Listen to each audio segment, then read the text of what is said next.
तो दोस्तों, आज की कहानी है एक ग्वाले की, जिसने कैसे प्रभु को प्रसन्न किया और उनके दर्शन किए।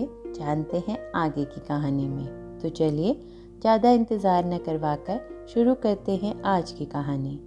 एक ग्वाला महेश रोज गायों को चराने बाहर जंगल में जाता था।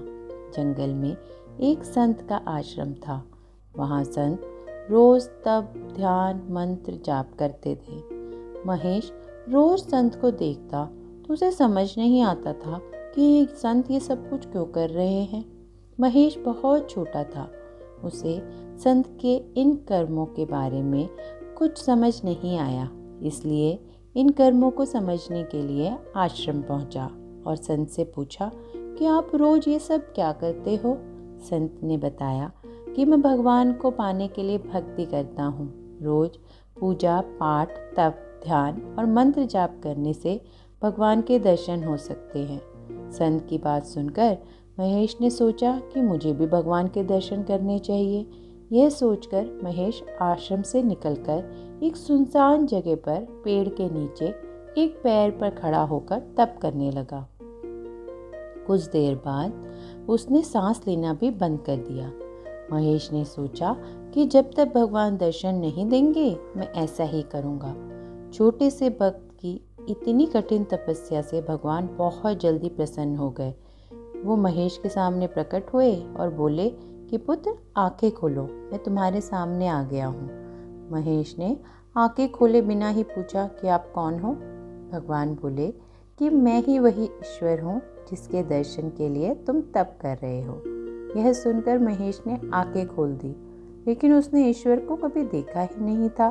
वह सोचने लगा कि क्या यही वो भगवान है। सच जानने के लिए उसने भगवान को एक पेड़ के साथ रस्सी से बांध दिया। भगवान भी भक्त के हाथों बंध गए।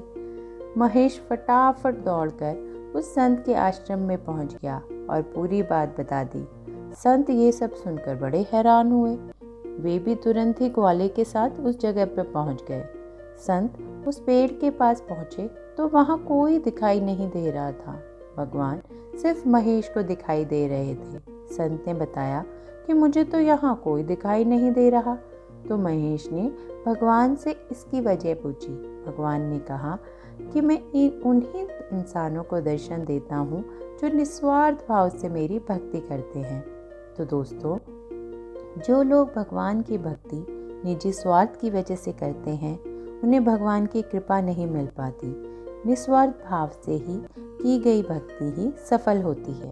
तो आज की कहानी बस इतनी सी, और ऐसी ही कहानियों को सुनने के लिए इस चैनल को लाइक, सब्सक्राइब और शेयर करना ना भूलें और बेल आइकन जरूर दबाएं, जिससे कहानियों की नोटिफिकेशन आपको डेली मिलती रहे। और इसी के साथ इंतज़ार कीजिए मेरी अगली कहानी का।